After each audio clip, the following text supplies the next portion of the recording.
All right, everyone. So I want to talk to you guys about Afghanistan. Why did Afghanistan fall to the Taliban so quickly? And the problem is when you get into these sorts of subjects, when you get into this sort of subject matter, the first thing that most people begin to do is try to find which president is to blame. You have one side saying, no, this is Biden's fault. This is Biden's America. It's Biden. It's Sleepy Joe's fault. And then you have the other side saying it's Donald Trump's fault. And they will begin to argue either on which president is guilty or which president is the most guilty of this disaster. It's Biden's fault. No, it's Trump's fault. As if these guys just woke up in the morning. Biden woke up in the morning. He took his medication. And he was like, you know what, honey? I just want to see some dead Afghan kids. I really want to see that. I really want to see a bunch of dead Afghans. Oh, that Taliban. They ain't so bad. I love those guys. They're great.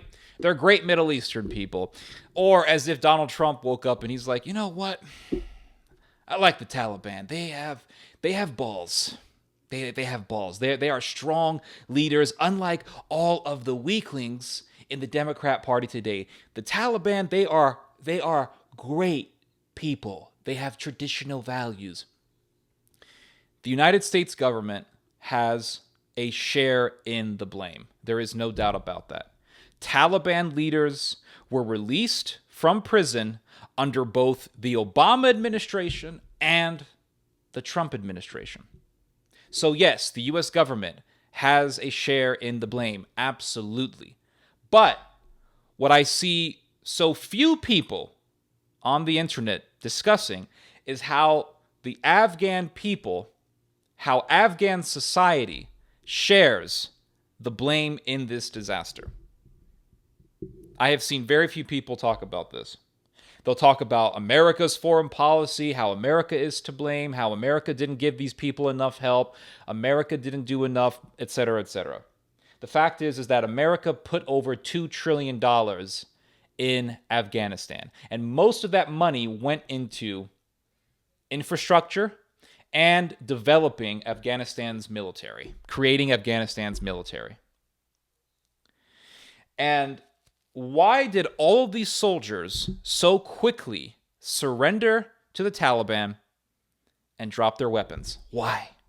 These were soldiers who were trained by the U.S. military. They had weapons from the U.S. military technology from the U.S. military. After tens of billions of dollars into their training was spent, why did these people acquiesce so quickly? Why? I'll tell you why. Because the Afghan society is absolutely corrupt. Yes, they are great people in Afghanistan. I know.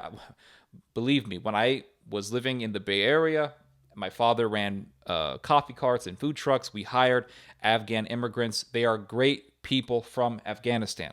Not saying they're all evil, but as a whole, I'm speaking in general terms here. The Afghan society is extremely corrupt, and this is reflected in its government that just crumbled to the Taliban. Last year, and not a whole lot of people are talking about this, but the Washington Post put up an article on this recently. Last year, before this whole fiasco blew up and everybody was talking about coronavirus, the Taliban had a whole bunch of meetings with a whole bunch of Afghan officials in various different provinces of Afghanistan. And they would have these meetings talking about a plan for when the U.S. withdraws from Afghanistan. Because remember, the United States was obviously going to withdraw. The United States had the Doha Agreement in Qatar, and it was very obvious that the U.S. government was going to withdraw troops from Afghanistan. And also, it was quite conspicuous because the American people, by and large, wanted the troops to come back home. America is tired of the typical American policy of being the universal security umbrella. America is going into isolationism. I've talked about this many times. So it was very obvious that America was going to withdraw, And the Taliban had these meetings with all these Afghan officials. These were officials of various provincial governments in Afghanistan. And they called these meetings, but the reality is that these were simply bribery sessions. Because what the Taliban was doing was giving these officials money, and in exchange, the Taliban would receive guarantees that when the U.S. withdraws from Afghanistan and the Taliban begins to conquer territory, the soldiers, the Afghan soldiers trained by the U.S. for these provinces would simply lay their arms down and surrender. And that was the guarantee that the Taliban got from these officials who received bribes for this from the Taliban. And then there was another fact that helped lead to this disaster, and that is the Taliban was paying soldiers to surrender. They were paying soldiers to surrender. Why would Afghan soldiers take money from the very terrorist organization that they were trained to combat? Why?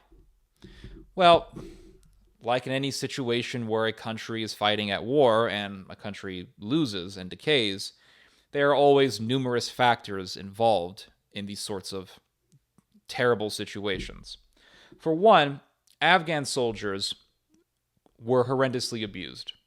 They were horrendously abused by the military leadership that was put in there by the United States government. I'm talking about Afghan military leadership that was put in place by the U.S. military apparatus. These were very, very corrupt military leaders, and these people were stealing wages that were allocated for soldiers. They were stealing it. They were pocketing the money for themselves. Around 15 billion US dollars were stolen by corrupt Afghan officials. Not just money that was allocated for the military, but money that was meant for infrastructure as well, such as building hospitals, schools, and banks. Around 15 billion USD stolen by Afghan officials. 15 billion. Think about that. And another example, firewood that was meant to keep soldiers warm during the winter was sold by military leadership for profit. Just like that. Oh, we have tons of wood for these soldiers. What's the wood for again? Oh, it's to keep these soldiers cold, in the dead of night when they're fighting the Taliban in the winter. Oh, don't worry, just sell it. Make some money out of it. And you can just imagine these greasy Afghan guys with their hashish and their gold necklaces. Just sell it for profit. They don't need it. No, Afghan people, strongest people in the world. They don't need wood. No. They don't need it. Strongest people in the world. No. You will be warmed by the flames of Allah's love. Some nonsense like that. And then you also had the fact that soldiers were deprived of SIM cards, so they couldn't call their families. I mean, Afghan soldiers were abused. They were. Wages were stolen. That right there is a huge infraction that would most definitely spark the absolute enmity of any soldier towards their leaders.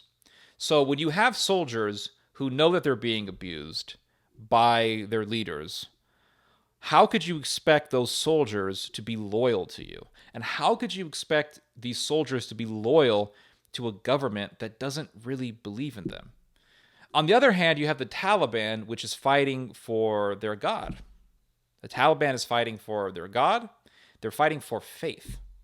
And faith is more powerful than any material item, even money.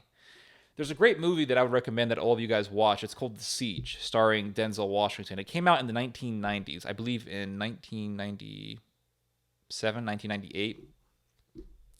I remember in the 90s seeing this film in the theater, and it was a great movie, starring Denzel Washington and Tony Shalhoub, and also Will Smith. And there's a great scene in this movie where there's a CIA agent named Sharon. And Sharon is sleeping with this Muslim terrorist to extract money, or not to extract money, to extract information from him. And she eventually kind of develops an attachment to this terrorist, whose name is Samir in the movie, and she kind of wants to help him. And near the end of the film, there's a scene where Sharon finds out that Samir wants to blow up a rally in New York City with a suicide vest. And Samir takes his suicide vest out, and he looks at Sharon and he says, "You Americans believe that money is power. Belief is power." And that statement is very true. Faith, belief, these things are actually extremely powerful. There's something very intimidating about an enemy that isn't scared to kill you or be killed himself. There's something something obviously very dangerous about that. A person is willing to die. He's also going to be willing to fight and kill with tremendous tenacity. And that's what makes the Taliban so dangerous. That's what makes any terrorist so dangerous. So you have all these soldiers who are, they're trained by the U.S. Yes, they are given American weapons. Yes, they are given U.S. military technology. Yes, they have received billions of dollars worth in training and technology. All those things are true. But it's nothing without willpower and belief. And so that's why they got money from the Taliban. Because if their wages are being stolen by their own leaders, then why the hell should they be loyal to their leaders? The Taliban comes in like a mafia and says, "We'll pay you not to fight us." Okay, absolutely. All of this is a reflection of the corrupt and decayed society of Afghanistan. That is the bottom line.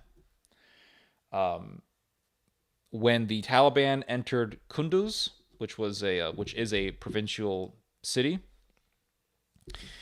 the tribal leaders mediated a deal with the Taliban, and that deal guaranteed the mass surrender of all the troops in the city of Kunduz.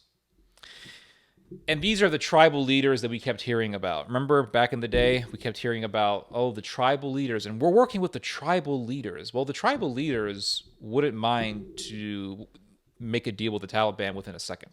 In fact, when the Taliban entered the city of Herat, which is another provincial city, literally in just one night, the governor, the top interior ministry, intelligence officials, and hundreds of Afghan troops all surrendered.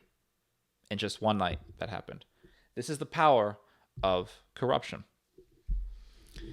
And those who are corrupted by money will lose to those who are empowered by faith.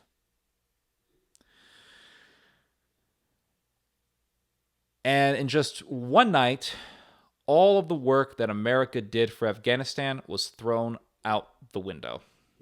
That's how corrupt Afghanistan is. And this is why my father, for so many years, was traveling around America, talking to the military, talking to various police departments, telling them, don't have tremendous reliance in the idea of working with Islamic people. Yes, they are good people who are Muslim. There's no doubt about that. But when you are trying to collaborate with an entire nation, expect to be backstabbed. Bottom line, expect to be backstabbed. Now, in all fairness, there were a lot of people in the Afghan military who were willing to fight. These were the Afghan commandos, the Afghan special forces. These were very well-trained people. In fact, these were really the only people within the Afghan military who could be trusted for the most part.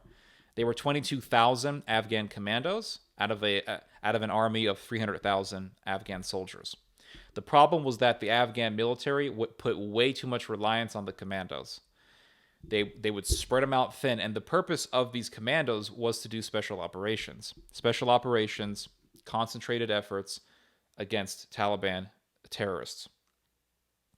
Afghan military leadership would spread them out thin, stretch them out thin, send the commandos here, send the commandos there, send the commandos here. And what ended up happening was that these commandos got burned out. And they ended up just being stuck in positions where they had to do all the fighting while the rest of these general Afghan troops were either running away or surrendering and doing nothing. And this was another factor that was involved in the whole disaster in Afghanistan.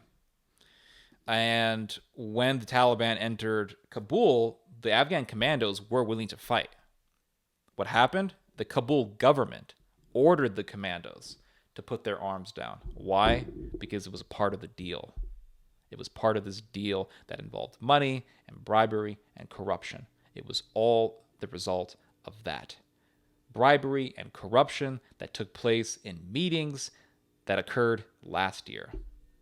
And we're hearing about this now. And for all of these years, we heard from the American government about how great the Afghan military is. Oh, the Afghan military is doing swell. They're doing amazing in battles. Those were all lies. The reality was that the only times where the Afghan soldiers were actually doing well was when they had U.S. military support, especially air support.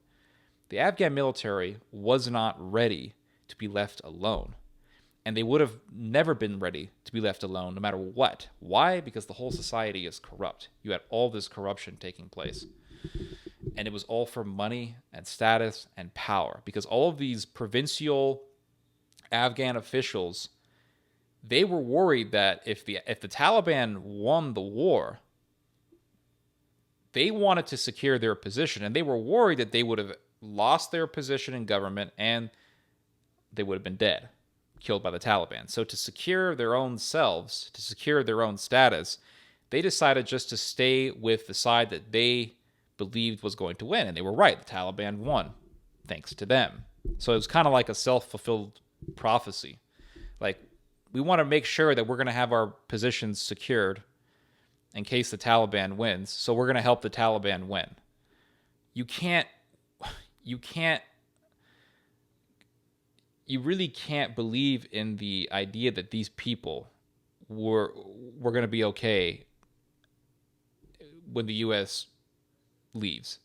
Even if Trump was in office right now, it still would have been disastrous. Why? Because of the Afghan society and the Afghan government. It's decayed and it's immoral. You're talking about a society that has pedophilia as part of its culture. The Bakhtabazi boys. It's real. And it's not just being done by the Taliban. It's done by all sorts of people over there. Not just the Taliban. It's done by these tribal people and tribal leaders and the Taliban too. And the Taliban are a bunch of perverted thugs who smoke hashish and they rape boys and they want people to think that they believe in God. They're essentially Dennis Rader. That's what these people are. They're Dennis Rader. Goes to church, but wants to rape kids and murder people. That's the Taliban. But that culture is not just in the Taliban. It's all over freaking Afghanistan. It's even, I have to keep saying was because the Afghan military is no more. It was something that was done even in the Afghan military. And they were U.S. soldiers who wanted to put an end to it, and they couldn't because their superior officers told them, we don't get involved in this stuff. This is part of their culture. So the entire society is corrupt, it's decayed, it's demonic, and that's why Afghanistan fell. It's not just the fault of the U.S. military. You could have put $5 trillion into this country, and it still would have fallen. It still would have fallen.